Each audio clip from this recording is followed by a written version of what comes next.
Yashodanandana Vajjanaranjana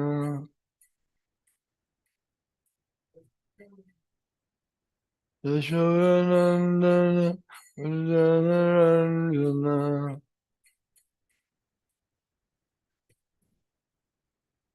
Namunatira Vanachari Namunatira Vanachari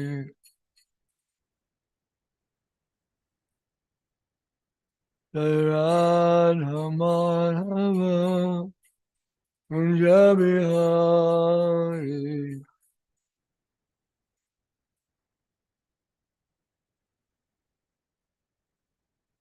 Jai Radha Madhava Kunja Bihari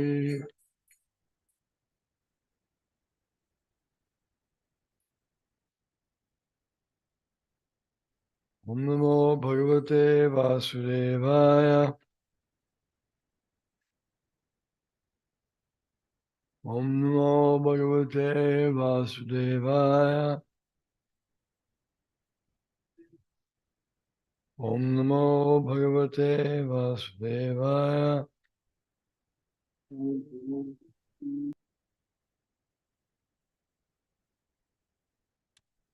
Srimad Bhagavatam, second canto, chapter 9, answers by citing the Lord's version. Take 6.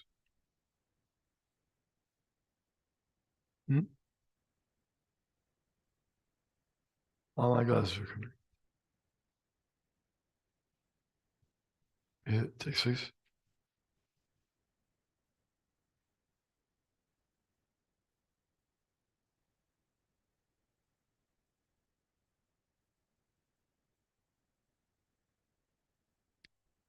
Saha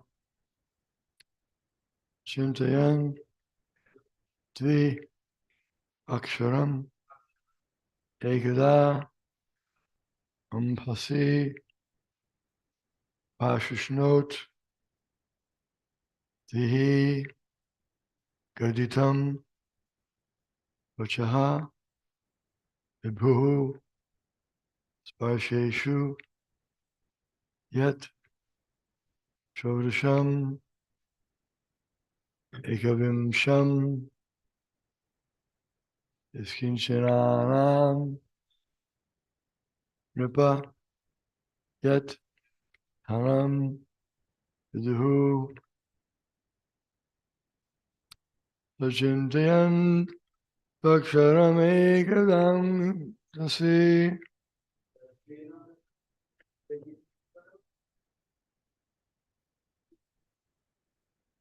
Pashishno Dvirgaditam Vacho Vibhu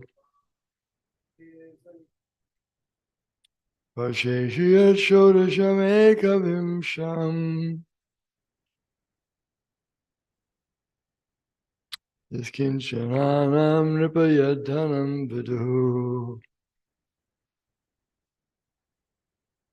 Sachintayan Daksharam Ekadam Bhasi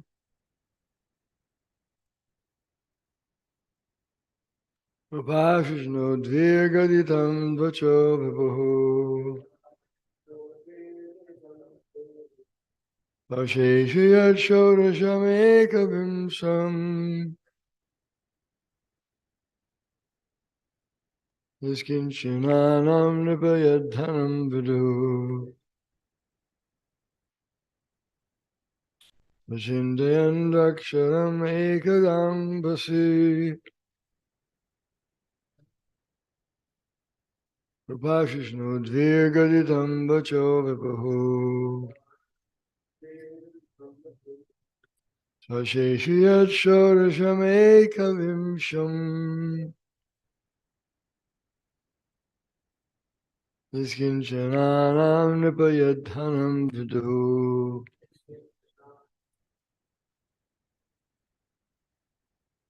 Sachintayan Draksharamekam Ekadambasi Upashino dvirgaditam vacho vibhu. Sparsheshu yat shodasham ekavinsham. Niskinchananang nipayatanang vidu.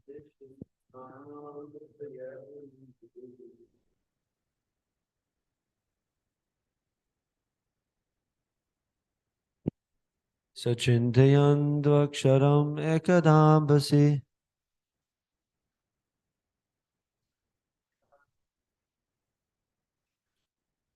Upashishno dvirgaditam vacho vibhuhu. Sparsheshu yachodasham ekavimsham.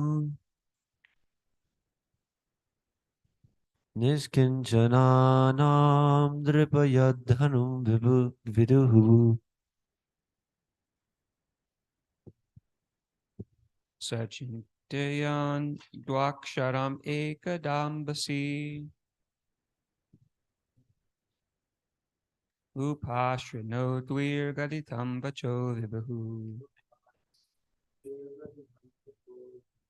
Sparsheshu yachodasham ekavimsham. Nishkinchananam nirpadyadanam viduhu. Sachintayan dvaksharam ekadambasi. Upashrino dvirgaditam vacho vibhu.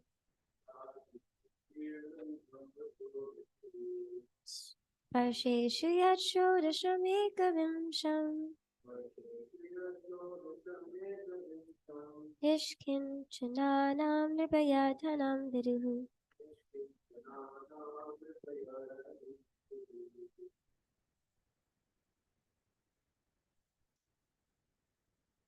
Saha, he, Chintayan, while thus thinking,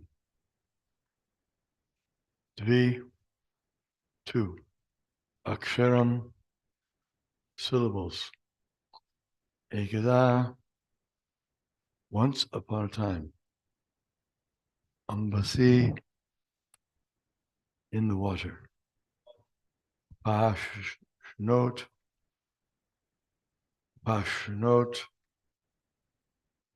heard it nearby, Vihi, twice, Gaditam,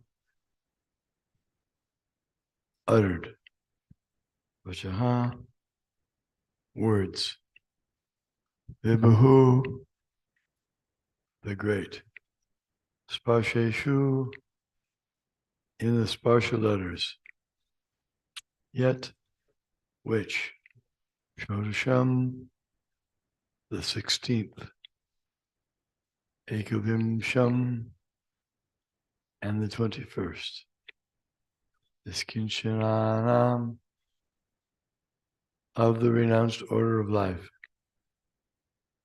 Nripa, O king, yet what is Dhanam, wealth, Viduhu, as it is known. Translation. While thus engaged in thinking in the water, Brahmaji heard twice from nearby two syllables joined together. One of the syllables was taken from the 16th and the other from the 21st of the Sparsha alphabets, and both joined to become the wealth of the renounced order of life. Purport.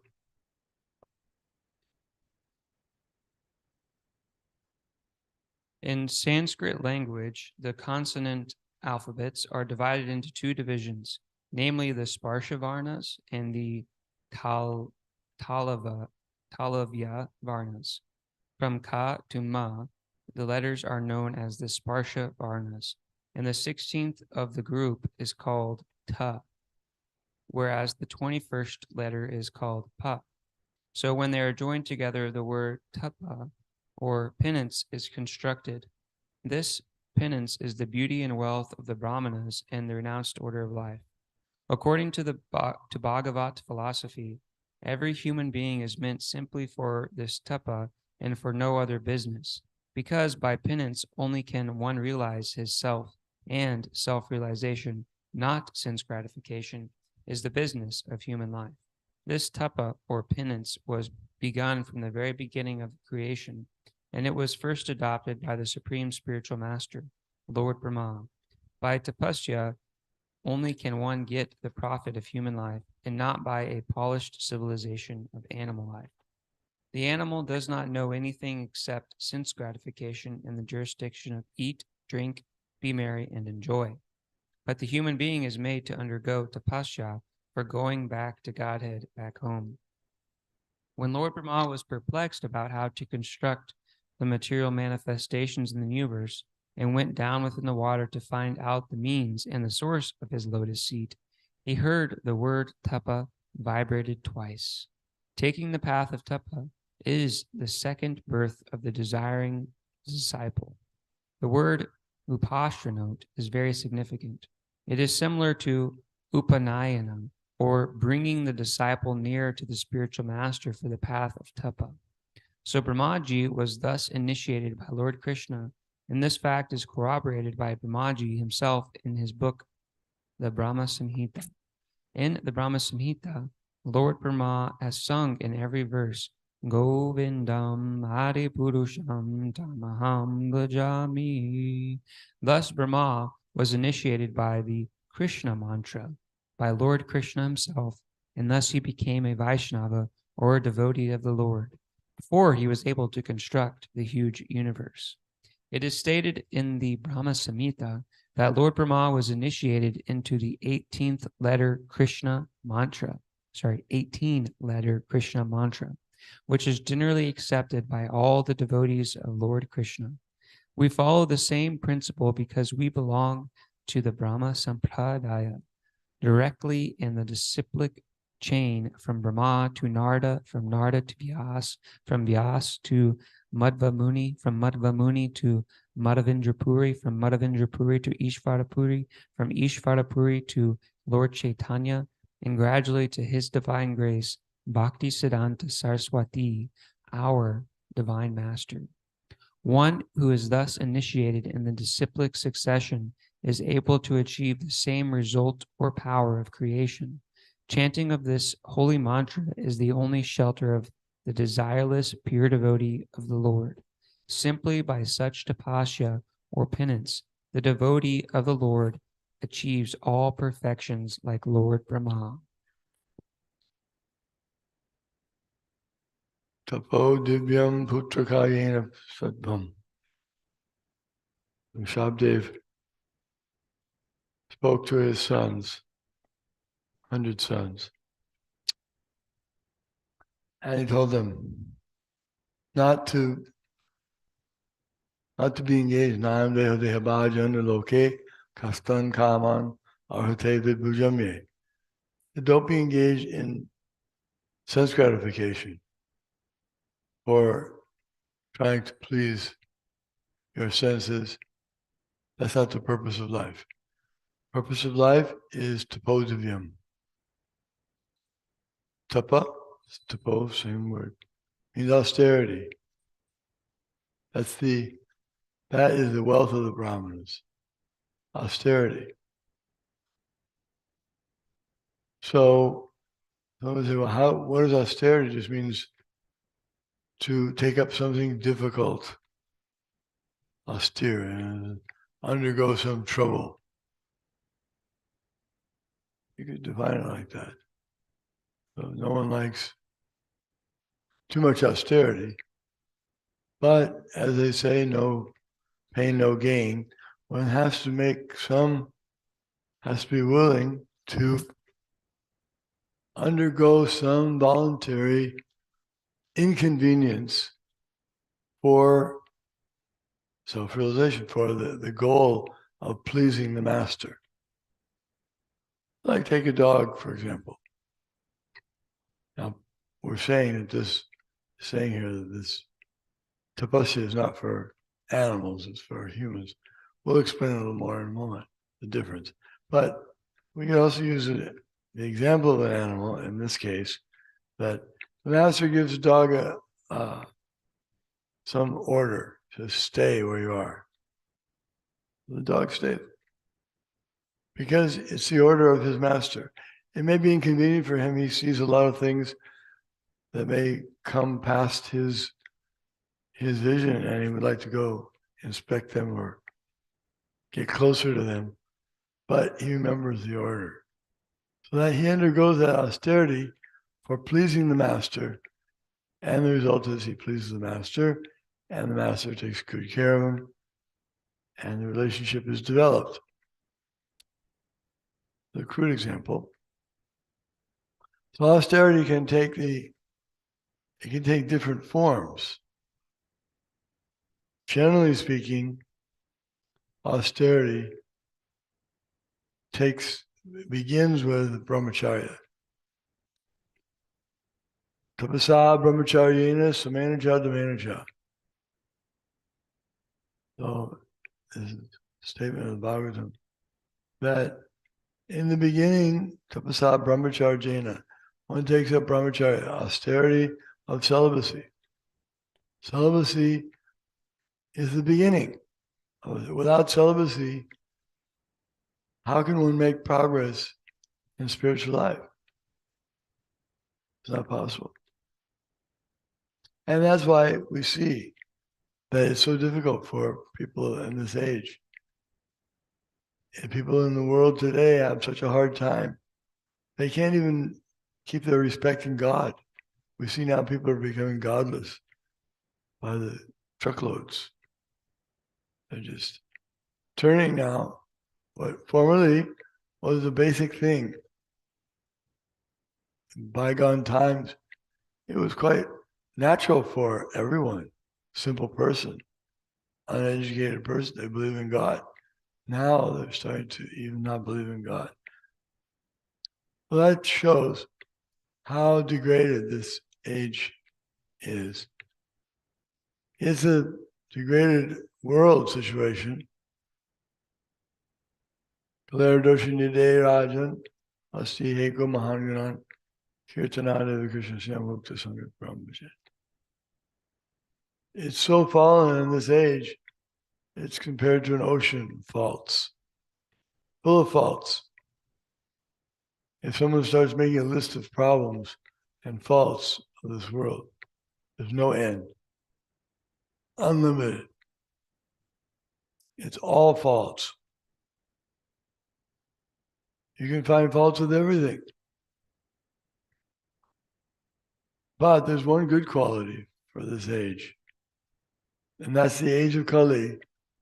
Although Duryodhana, age of Kali personified, he's all bad qualities, but the one good quality is that the chanting Krishna of the name of Krishna is there and can purify everything, all the faults, make up for all the bad things and make it into actually a wonderful age. An age that demigods, who are quite intelligent, would like to take birth in Bharat because they can easily become Krishna conscious, easily transgress or transfer beyond the material attachments. They can give up their attachment to Maya very easily because this chanting is so powerful. Krishna's name. Nothing more powerful than Krishna's name. Well, what is there that's more powerful than Krishna's name? Krishna, in the Garga Samhita, describes as a Krishna Astra. Krishna Astra. Astra means weapon. And so the Krishna Astra weapon is Krishna himself. Krishna personally coming. and taking up the cause of those who he's protecting. Krishnastra. Krishna personally comes from Dwarka. In this particular case, his sons and grandsons were out on a mission to protect the horse for the sacrificial Rajasuya of King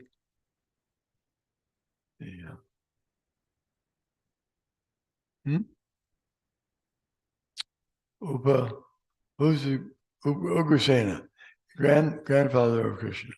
So he was given the task of arranging for the Rajasuya sacrifice, and his sons and grandsons went out to protect the horse. But they ran into difficulty because there were some very powerful opponents out there. And although normally Pradyumna or Aniruddha would be able to easily take care of them, in this case they weren't able to. One instance, Lord Shiva took the side of one of the other opponents that captured the horse. And so there was a fight. But then Lord Shiva took the side of his worshiper. And Lord Shiva defeated, in fact, even killed one of Krishna's sons. So Krishna personally came to take care of that situation. The point is, what is the Krishnastra? It means it's Krishna. And what is Krishna's name? It means it's Krishna. There's no difference between the name of Krishna and the person Krishna. Therefore, there's nothing more powerful than Krishna. There's nothing more powerful than the holy name. Because the holy name can do anything that it likes, or he likes, because he's Krishna. It's the same as Krishna. So if we want Krishna present, we can have Krishna present all the time by hearing or by chanting the name. Hearing and chanting the name are the same effect. If one is able to chant and hear, that's nice. If he can't chant, he can hear someone else chanting, or like that. Hearing is important. Unfortunately, if someone is deaf, he can't hear the holy name, then that's unfortunate, but he can remember the Lord and his activities, or he can do some other service, devotional service, all on the absolute platform, because it's all to do with Krishna. So even in this difficult age, even in the difficult material world, we're not only in the material, we're in the Kali Yuga, the worst age, and middle planetary systems, full of sense gratification, all difficulties making it hard to cross. So it's difficult. Krishna says that this material world is very difficult. To cross over this ocean of material existence is very difficult. Tratya. But one who surrenders unto me can very easily cross beyond it. One just has to surrender to Krishna and become his servant. instead of his competitor. We're trying to be the competitors to God, and we can't understand why we're suffering so much. Why we have so many difficulties, wars, and adverse climate, adverse weather, and we have so many anxieties, even in our minds. We can't even be peaceful with our mind. What to speak with other people's minds or other people. Very difficult for people to remain happily connected in friendship, or even for a person to be happy by himself. So, what to do? Lord Chaitanya Mahaprabhu has come, he's Krishna, coming as a devotee. He's not coming as God himself. When he comes as Ramachandra, he's God, and it's obvious he's God. He's so powerful and so beautiful, so intelligent. All the qualities of Bhagavan. But he comes as devotee of Lord Krishna. He's Krishna, but he's coming in the form of a devotee to show special mercy. Therefore, he's considered Namo Mahabaranaya, the most munificent of all the forms of the Lord, because he gives what no other incarnation has ever given, pure love of Krishna, very easily. One can get pure love of Krishna just by chanting Hare Krishna. Even if he's chanting offensively, he makes advancement. Otherwise, why is it recommended that even if one is chanting offensively, he should go on chanting? Sometimes people say, well, you shouldn't have people that are not pure. They shouldn't be allowed to chant the name. Don't hear it.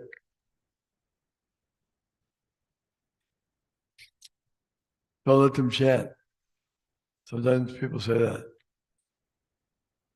Shouldn't chant unless you're pure.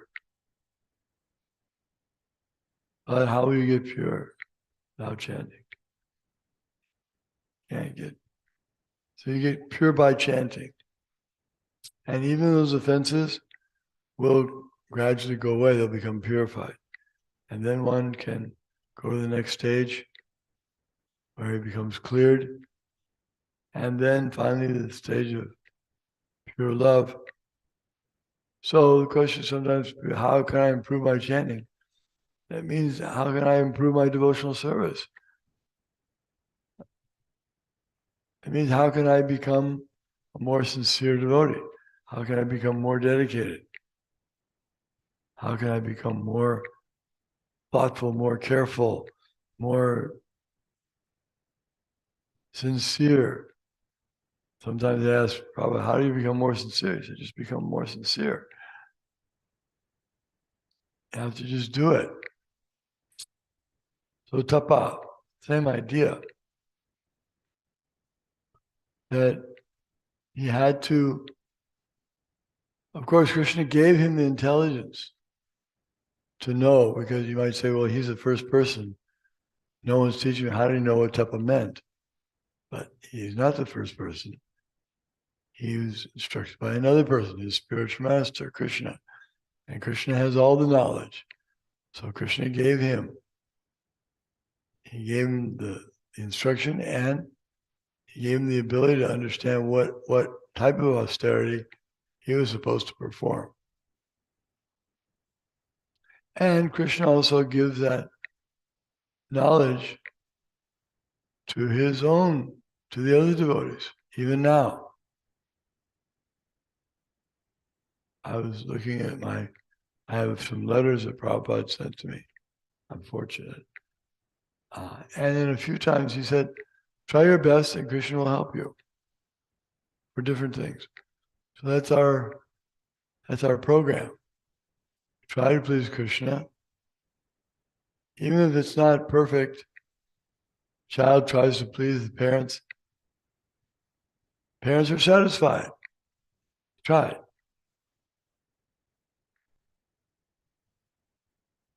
The child brings, mother asks the child, can you bring your father's shoes? Child goes, tries to put them on his head. It's too heavy, but he's trying, so the father is very pleased. He doesn't say, what kind of child are you? You can't bring my shoes. No, he's very happy. He's trying. But even if there's some fault, we shouldn't take it that I should give up the process. I may be faulty, no doubt. Because it's the age of Kali, everything's faulty. And I'm a product of the age of Kali. So I'm faulty. That's a fact. But if I keep trying, Krishna is very merciful. And the devotees are even more merciful than Krishna. Krishna's devotees, or Lord Chaitanya's devotees, we see Lord Chaitanya sometimes banish someone from his company. Said, I don't want to see him anymore. But the devotees didn't banish. Or even when a devotee fell down, there was that devotee who went with Lord Chaitanya as an assistant, as his servant, but he fell into Maya. Fell down with they're called the Badaharis, I think. The group of nomads, kind of wanderers, gypsies, and they had their women try to, the way they would get more people in their sect is they would have their women go out and lure them in to become attracted to the women. Then they would arrest them and they became part of the group. So that happened to one person when he was with Lord Chaitanya. So he felt terrible. Lord Chaitanya kept him with him until he got back, and he said, now you can go wherever you like. Not interested to have such a servant. So, but the devotees of Lord Chaitanya, they were very merciful, and they gave him different duties, different services, so that he could still be engaged in devotional service. So we have Krishna, and we have Krishna's devotees, we have Lord Chaitanya and Lord Chaitanya's devotees. We're in a very good position to be able to make progress in devotional service, even though it's a difficult age, because of the mercy of these personalities. Thank you. Someone else can do questions if you like.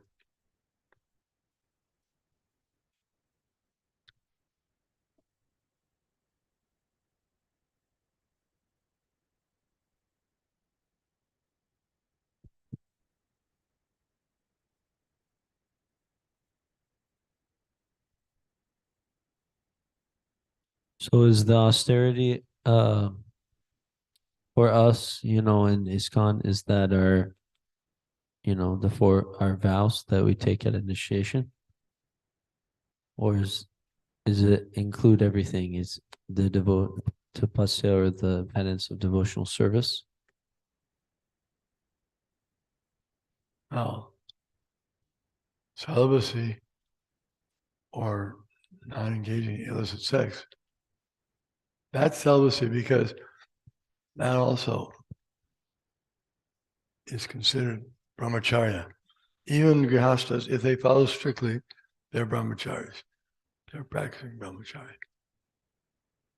So that's the beginning. There's many austerities.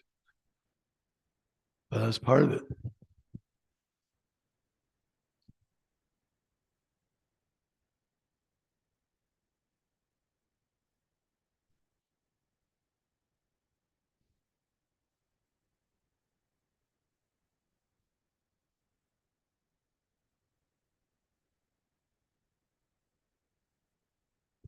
So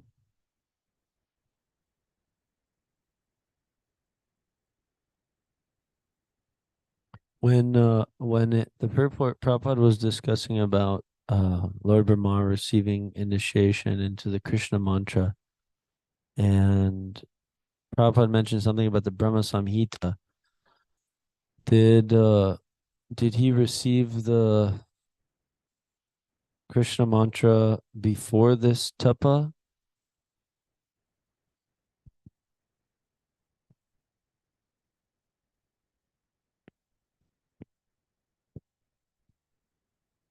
Anybody?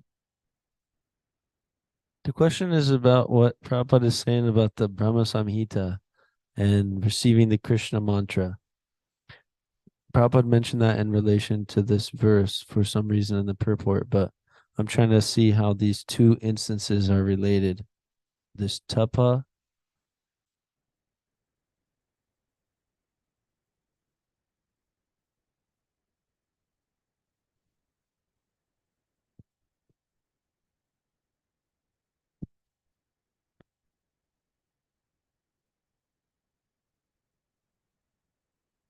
Like Prabhu said, the first words he heard was tapa, meaning austerity. So he knew it to go through austerity. So then he underwent austerities of meditation. And then after going through sufficient austerities and whatever manner he did, then Krishna, through this Gayatri mantra, you know, it came to him and enlightened him. I guess that's like the initiation into the Krishna mantra that he's speaking of. Then he would meditate on the Gayatri mantra, and then he had darshan with the Lord in the spiritual world. And then that's the beginning of the Shrimad Bhagavatam. Not the beginning of like the book form, but the beginning of, you know, the transcendental message of the Bhagavatam.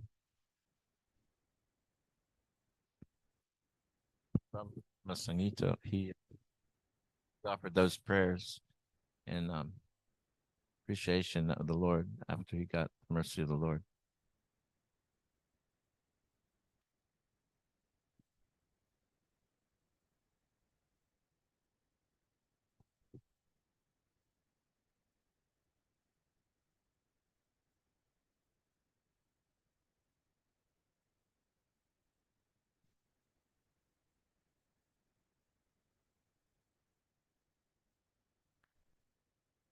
Also, just for clarity, Maharaj said that, and he had once asked Srila Prabhupada, how can I um become more sincere?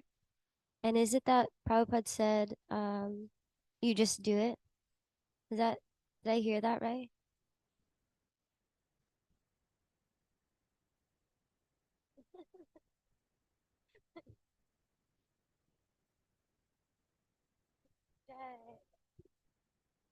Jai.